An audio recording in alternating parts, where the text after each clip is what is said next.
Hello friends, GST act के अंतर्गत input tax credit claim करने के लिए प्रोसेस को चेंज किया गया है और जीएसटी एक्ट 2B को नोटिफाई किया गया है। फ्रेंड्स, आपको किस डेट से जीएसटी एक्ट 2B के डेटा के according input tax credit claim करना है, इसके बारे में हम इस न्यूज़ में डिस्कशन करेंगे।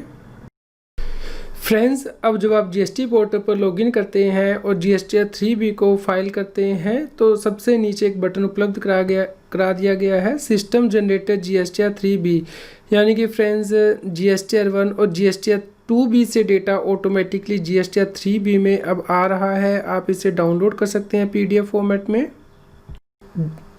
फ्रेंड्स, जब आप सिस्टम जनरेटर जीएसटी 3B को पीडीएफ फॉर्मेट में डाउनलोड करते हैं तो यदि आप मंथली जीएसटी फाइल कर रहे हैं तो टेबल 3.1 ऑटोमेटिकली फिल होके आएगा। इसके अलावा फ्रेंड्स, आपका इनपुट टैक्स क्रेडिट का डेटा हर केस में आएगा, भले ही आप क्वार्टरली फाइल कर रहे हैं या फिर मंथली, यानी कि eligible input tax credit. Friends, क्या आपको इसके बेस पर ही इनपुट टैक्स क्रेडिट क्लेम करना है या फिर इससे ज़्यादा भी आप इनपुट टैक्स क्रेडिट क्लेम कर सकते हैं? यानी कि यदि सप्लायर ने इनवॉइस अपलोड नहीं की है जीएसटी 1 में और वो आपके जीएसटी 2B में नहीं आ रही हैं, तो क्या फिर भी आप इनपुट टैक्स क्रेडिट क्लेम कर सकते हैं? फ्रेंड्स, चलिए डिस्कस करते हैं इसे। फ्रेंड्स, गवर्नमेंट के द्वारा जीएसटी एक्ट में फॉर्म 2B इंसर्ट किया गया है रूल 60 सब रूल 7 के अकॉर्डिंग। फ्रेंड्स, हालांकि यहाँ पे गवर्नमेंट ने गलती की है, यहाँ पे form GST 2B word use किया जाना था, लेकिन हो सकता है कि जल्द ही गवर्नमेंट इसके लिए कोरिगेंडम इशू करे। लेकिन फ्रेंड्स, ये रूल 60 के अंतर्गत इशू किया गया फॉर्म 2B, जिसके अकॉर्डिंग कि आपको इनपुट टैक्स क्रेडिट की समरी अवेलेबल होगी कि कितना इनपुट टैक्स क्रेडिट आपको अवेलेबल होगा और कितना अनअवेलेबल होगा।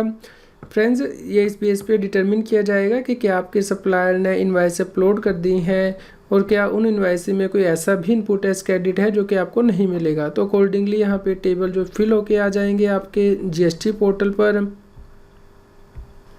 फ्रेंड्स, गवर्नमेंट के द्वारा रूल 60 सीजीएसटी रूल में सब्सिट्यूट किया गया है, लेकिन फ्रेंड्स ये रूल 1 जनवरी 2021 से सब्सिट्यूट किया गया है। इस प्रकार फ्रेंड्स, जीएसटी 2B की एप्लीकेबिलिटी भी 1 जनवरी 2021 से ही मानी जाएगी।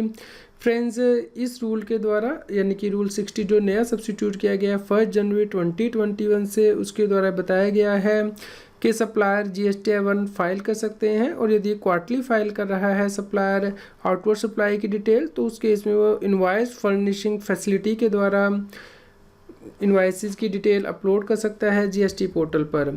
फ्रेंड्स, ये डिटेल जीएसटी 2A में उपलब्ध कराई जाएंगी और उसके बाद यह डिटेल जीएसटी 2B के द्वारा उपलब्ध कराई जाएंगी हर महीने। फ्रेंड्स, जीएसटी 2A तो डायनेमिक डॉक्यूमेंट है, जैसे ही सप्लायर इनवॉइस अपलोड करेगा तो जीएसटी 2A चेंज होता है, लेकिन जीएसटी 2B चेंज नहीं होगा। फ्रेंड्स, जीएसटी 2B की डिटेल हर महीने उपलब्ध कराई जाएगी रिसिपिएंट को। फ्रेंड्स, जीएसटी 2B में क्या होगा? फ्रेंड्स, जीएसटी 2B में आउटवर्ड सप्लाई की डिटेल होगी, यानी कि सप्लायर ने जो जीएसटी फाइल किया है उसमें जो इनवॉइस दिखाई हैं वो उसे दिखाई देंगी रिसिपिएंट को, यानी कि पिछले महीने की जीएसटी 1 की ड्यू डेट से लेके करंट महीने की जीएसटी 1 की ड्यू डेट तक यह स्टेटमेंट उपलब्ध कराई जाएगी।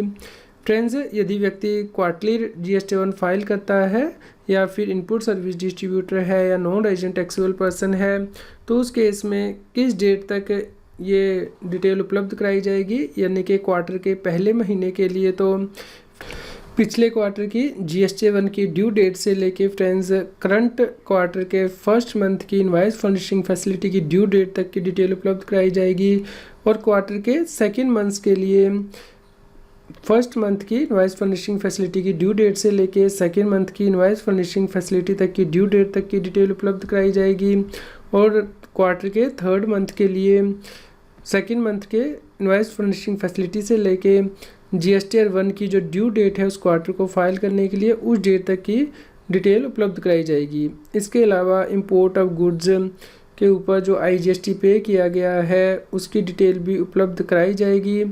फ्रेंड्स, ये जीएसटी 2B की डिटेल हर महीने रजिस्टर्ड पर्सन को उपलब्ध कराई जाएंगी जीएसटी पोर्टल पर। फ्रेंड, जब आप जीएसटी 3B को फाइल करते हैं तो उसमें आपको पॉपअप मैसेज दिखाई देता है, उसमें लिखा हुआ आता है system suggested tax credit is already filled for discharging liability, be aware it is only suggestion, you can edit the same before finalizing the return. इस प्रकार जो इनपुट टैक्स क्रेडिट आपके जीएसटी पोर्टल पे आ रहा है आप उसे एडिट भी कर सकते हैं, वो फाइनल नहीं है। फ्रेंड्स, आज की डेट में अब जब आप जीएसटी 3B को फाइल करते हैं अक्टूबर, नवंबर और दिसंबर के पीरियड के लिए, तो फ्रेंड्स देखिए यहाँ पे आपको एडवाइजरी आएगी कि जो लाइबिलिटी की डिटेल है वो जीएसटी 1 से ऑटोमेटिकली आ रही है और जीएसटी 2B से इनपुट टैक्स क्रेडिट ऑटोमेटिकली आ रहा है 3.1D एंड टेबल 4A के अंतर्गत। फ्रेंड्स, जबकि जीएसटी 2B नोटिफाई किया गया 1 जनवरी 2021 से। इस प्रकार फ्रेंड्स मेरा ये मानना है कि जो इनपुट टैक्स क्रेडिट ऑटोमेटिकली आ रहा है जीएसटी 2B का, वो आपके लिए क्लेम करना मैंडेटरी नहीं है। यदि आप चाहें तो उससे ज़्यादा भी इनपुट टैक्स क्रेडिट क्लेम कर सकते हैं। यदि आपके सप्लायर ने इनवाइसेस इशू तो कर दी हैं और आपने मटेरियल रिसीव भी कर दिया है, लेकिन सप्लायर ने वो इनवाइसेस जीएसटी 2B में अपलोड नहीं की हैं। फ्रेंड्स, आपका इसके बारे में क्या विचार है मुझे इस वीडियो में कमेंट करके ज़रूर बताइए। कृपया लाइक कीजिए और अधिक से अधिक शेयर कीजिए ताकि सभी लोगों तक ये जानकारी पहुंच पाए। आप हमें telegram app CS Satbir Singh टैक्सिल पर ज्वाइन कर सकते हैं ताकि आप जीएसटी और इनकम टैक्स के रेगुलर अपडेट अपने मोबाइल पर ही प्राप्त कर सकें।